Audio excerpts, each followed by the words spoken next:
दो घूंघट तीन मॉडल बहू को मिला शगुन। देखो ललिता, मेरी बात समझो। मैं चाहता हूँ कि इस घर के अंदर अगर संस्कारी बहू आएगी तो हमारे घर को अच्छे से संभाल पाएगी। आप ये कैसी बातें कर रहे हो? जरा देखो अपने लड़कों को और इन दोनों लड़कियों को देखो।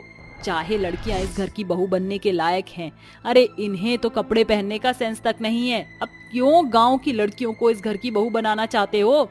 देखो जरा इमेज, और मुझे ये बताओ कि इसके अंदर कमी क्या है। संस्कारी है, इन्हें कपड़े पहनने का तरीका है, और तो और इन्हें ये भी पता है कि घर की जिम्मेदारियों को कैसे संभाला जाता है। तुम्हारी मॉडर्न बहू घर की जिम्मेदारियों को समझ पाएगी? अरे आप ये कैसी बातें कर रहे हो? गांव की लड़कियां गंवार होती हैं, अनपढ़ होती हैं, लेकिन शहर की लड़कियां पढ़ी लिखी होती हैं, समझदार होती हैं। उन्हें ड्रेसिंग स्टाइल होता है, लोगों के बीच कैसे रहना उन्हें बहुत अच्छे से आता है। अब आप खुद ही सोचो, गंवार बहू इस घर को कैसे चला पाएगी? देखो, मैं नहीं जानता, लेकिन मेरे दोनों बड़े बेटों की शादी मैं अपनी पसंद की लड़की से करवाना चाहता हूँ। अगर ऐसी बात है तो फिर ठीक है, आप अपने बड़े बेटे की शादी अपनी पसंद की लड़कियों से करवा दीजिए और अपने छोटे तीनों बेटों की शादी मैं अपनी पसंद की लड़कियों से करवाऊंगी, और फिर देखते हैं इस घर की जिम्मेदारियों को कौन अच्छे से समझती है। अगर ऐसी बात है तो फिर ठीक है, जाओ तुम अपनी पसंद की लड़कियां ढूंढ लो। दोनों मियाँ बीवी की लड़ाई में उनके 5 बेटे पिस जाते हैं, जिसकी वजह से रविंद्र गांव की 2 लड़कियों से शादी अपने दोनों बड़े बेटे से करवा देता है। तो वहीं ललिता शहर की मॉडल लड़कियों से अपनी तीनों बेटों की शादी करवा देती है। गृह प्रवेश के समय ललिता केवल अपनी तीनों मॉडल बहुओं का ही स्वागत करती है। कितनी प्यारी हो तुम तीनों, एकदम चांद के टुकड़े की तरह, कहीं किसी की नजर न लग जाए। वैसे भी आजकल इतनी सुंदर बहुएं देखने को भी नहीं मिलती। आखिर तुम तीनों मेरी पसंद जो हो। अब चलो अंदर आ जाओ। ललिता के कहने पर उसकी तीनों बहू घर के अंदर आ जाती हैं, लेकिन 2 बड़ी बहू दरवाजे पर ही खड़ी रह जाती हैं और उन दोनों ने लंबा सा घूंघट किया होता है। अरे बहुओं, तुम यहाँ क्यों खड़ी हो? चलो घर के अंदर आ जाओ और इसे अपना ही घर समझो। रविंद्र के कहने पर उसकी दोनों घूंघट वाली बहू घर के अंदर आ जाती हैं। उन्हें देखकर ललिता जीत समूह बना लेती है, जिसके बाद ललिता अपनी तीनों बहू से कहती है, इतना लंबा लहंगा पहनकर तुम तीनों बहुत ज्यादा थक गई होगी, और शादी के माहौल में तो हर कोई थक जाता है। काम करो, मैं तुम्हें तुम्हारे कमरे दिखा देती हूँ। ललिता ऐसा कहकर अपने तीनों बहुओं को अपने साथ उनके कमरे में छोड़ आती है। ये सब देखकर रविंदर अपने मन ही मन सोचता है, हे भगवान, ललिता का कुछ नहीं हो सकता। अपनी पसंद की हुई बहुओं का ही वेलकम कर रही हैं और उनका ही ध्यान रख रही हैं। खैर, अब मैं क्या ही बोलूं। ऐसा बोलकर रविंदर अपनी बेटी सीमा के पास जाता और उससे कहता है, सीमा बेटी, जाओ तुम अपनी दोनों बड़ी भाभियों को उनके कमरे में छोड़ो। मुंह दिखाई की रस्म से पहले थोड़ा आराम कर लेंगी। ठीक है पिताजी, मैं अभी इन्हें इनके कमरे में ले जाती हूँ। ऐसा कहकर सीमा अपनी दोनों घूंघट वाली भाभी को उनके कमरे में ले जाती है, जिसके बाद में हमसे कहती है, हम सभी आज के जमाने के हैं और हम लोग खुले विचारों वाले हैं, इसलिए मुझे नहीं लगता कि आप दोनों को घूंघट करके रहने की कोई जरूरत है। नहीं ननद जी, ये तो हमारा जन्म सिद्ध अधिकार है। हमारी माँ ने ही सिखाया है कि ससुराल में बहू का मुंह नहीं दिखना चाहिए। ओ भाभी, आप भी ना, ये कौन से जमाने की बातें कर रही हो? अब इस जमाने में ये सारी बातों का कोई मूल्य नहीं है। हम बहुत आगे बढ़ चुके, हमारी सोच बहुत खुल चुकी है। हाय दैया, तुम कैसी बातें कर रही हो ननद जी? तुम हमें घूंघट उठा रही हो? अरे घूंघट टूट जाए तो इज्जत चली जाएगी। हमारे माता पिता ने हमें यही सिखाया और हम अपने ससुराल में कभी घूंघट नहीं देंगे अपने सर से। सीमा अपने सर पर हाथ मारती और वहां से चली जाती है, जिसके कुछ देर बाद सीमा की माँ ललिता अपनी 5 बहुओं को मुंह दिखाई की रस्म के लिए बाहर आंगन में बुलाती है, जहां वह 5 कुर्सियां लगाती है, जिनमें से 3 कुर्सियां आगे होती है, 2 कुर्सियां पीछे होती हैं। ललिता अपनी तीनों मॉडल के आने का इंतजार करती है। अरे कहाँ रह गई ये तीनों, अभी तक आई क्यों नहीं? सभी मेहमान इंतजार कर रहे हैं। जा सीमा अपनी तीनों भाभियों को लेकर आ। तभी रविंदर बोल पड़ता है, अरे मेरी दोनों बड़ी बहू आ गई, और बहू यहाँ पर आकर बैठ जाओ। जैसे ही करिश्मा और गौरी आगे की कुर्सियों पर बैठने वाली होती है, ललिता उन्हें बैठने से मना कर देती है, जिसके बाद वो उन्हें पीछे की दोनों कुर्सियों पर बिठा देती है। तभी वहाँ ललिता की तीनों मॉडर्न बहू शॉर्ट ड्रेस पहनकर मुंह दिखाई के लिए आती हैं, जिसे देखकर सभी औरतें हैरान हो जाती हैं। अरे तुम तीनों ने ये क्या पहन लिया? आज तुम्हारी मुंह दिखाई है, तुम्हें कुछ अच्छा पहनना चाहिए था। ऐसे कपड़े पहनकर तुम तीनों कैसे बैठोगे? इसमें कौन सी बड़ी बात है? देखो माँ जी, हमें ये कंफर्टेबल लगे इसलिए हमने पहन लिए। और वैसे भी आप इतना ओल्ड फैशन क्यों हो रही हो? शादी से पहले तो आपने ये कहा था कि मेरे रहते हुए तुम कुछ भी पहन सकती हो, और अब देखो आप अपनी बात से मुकर रही हो। हाँ, आप ऐसा क्यों बोल रही हो? अब हमारी मुंह दिखाई होगी या फिर हम लोग अपने कमरे में ही चले जाएं। ललिता अपनी तीनों बहुओं की बातों को सुनने के बाद कुछ नहीं कह पाती, जिसके बाद ललिता वहाँ बैठी सारी लेडीजों से कहती है, अरे ये आजकल का तो फैशन है, आजकल तो लड़कियां खुद पहन लेती हैं और मेरी मॉडल बहू है ना, तो मैं नहीं चाहती कि ये ओल्ड फैशन कपड़े पहनकर अपनी मुंह दिखाई करे। ललिता की ये बात सुनकर सभी औरतें आपस में खुसुर पुसुर करने लगती। देखते ही देखते एक के बाद एक औरतें आती हैं और घूंघट वाली बहुओं को नेक देकर जाती हैं और अपनी मॉडर्न बहुओं को ऐसे ही छोड़ देती है।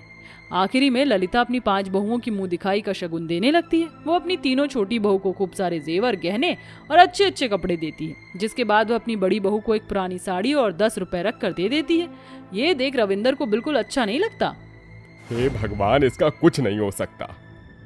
शादी के कुछ दिन बाद अब ललिता की तीनों छोटी बहू बहुत छोटे कपड़े पहनना शुरू कर देती हैं, जिसके चलते ललिता को बिल्कुल अच्छा नहीं लगता।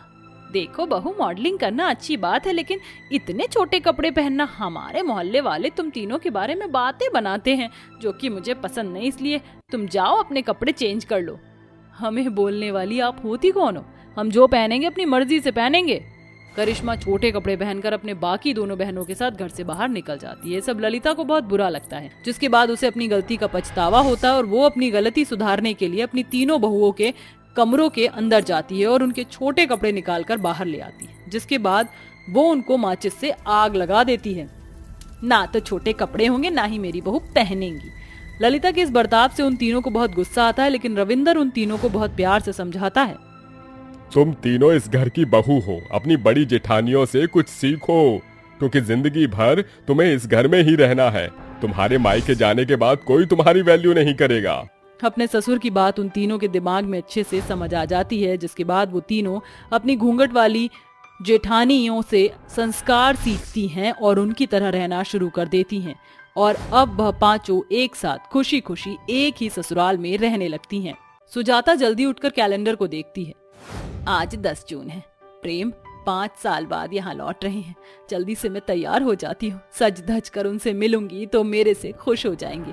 मैं और माँ जी उन्हें लेने जाएंगे। जल्दी से सारा काम कर लेती हूँ और उनके फेवरेट काजू बादाम की खीर भी बना लेती हूँ। ऐसा कहकर वो सारे घर की सफाई कर लेती है और फिर नहा कर तैयार होती है।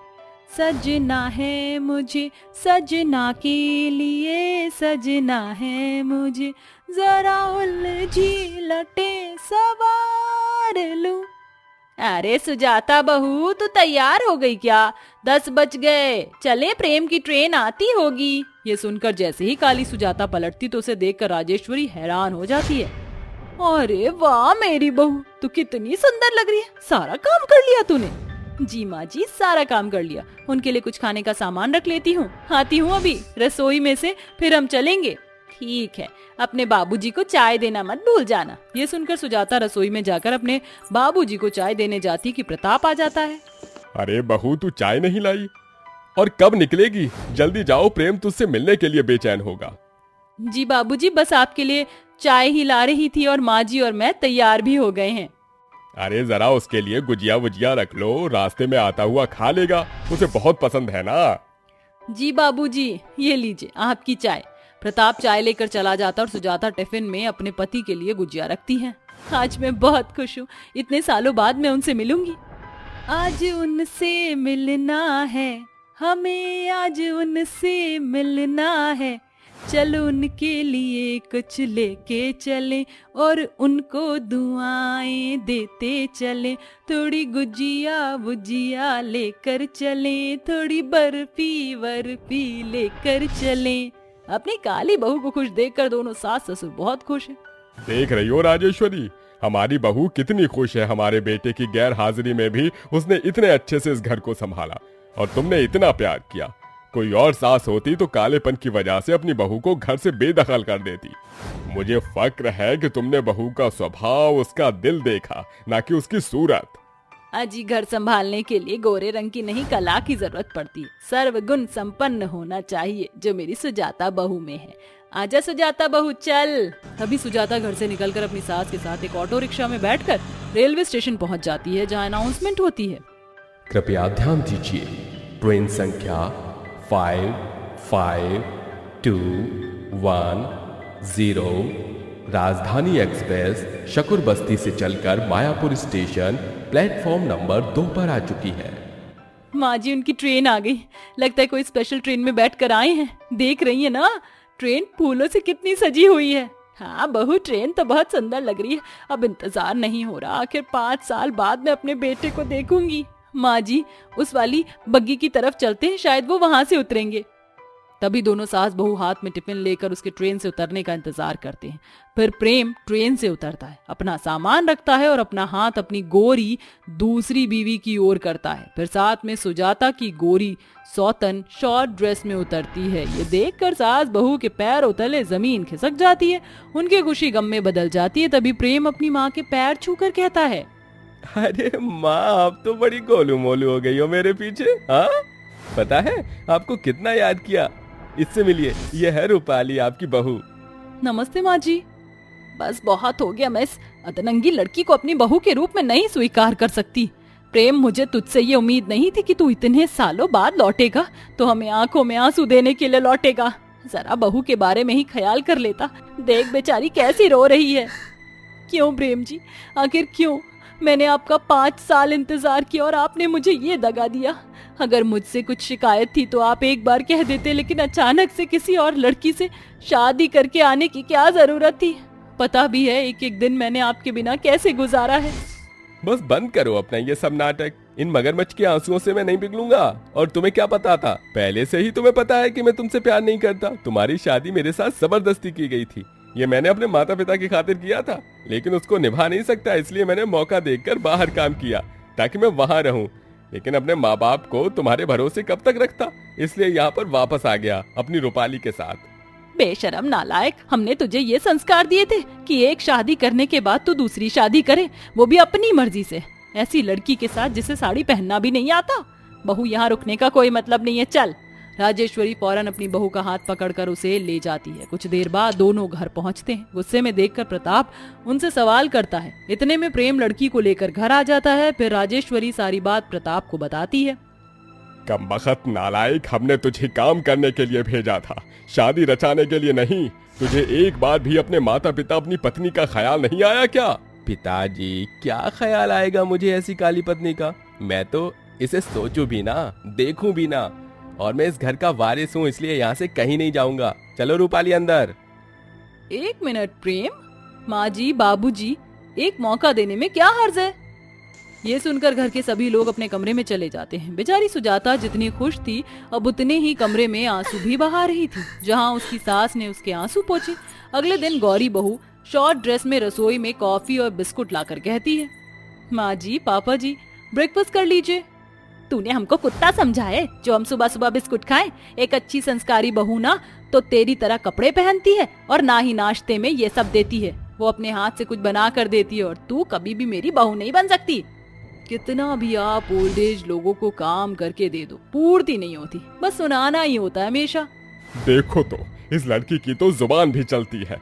बेटे, तेरे संस्कार तो मुझे तेरे कपड़ों से ही पता चल गए थे और जुबान से सुन भी लिया।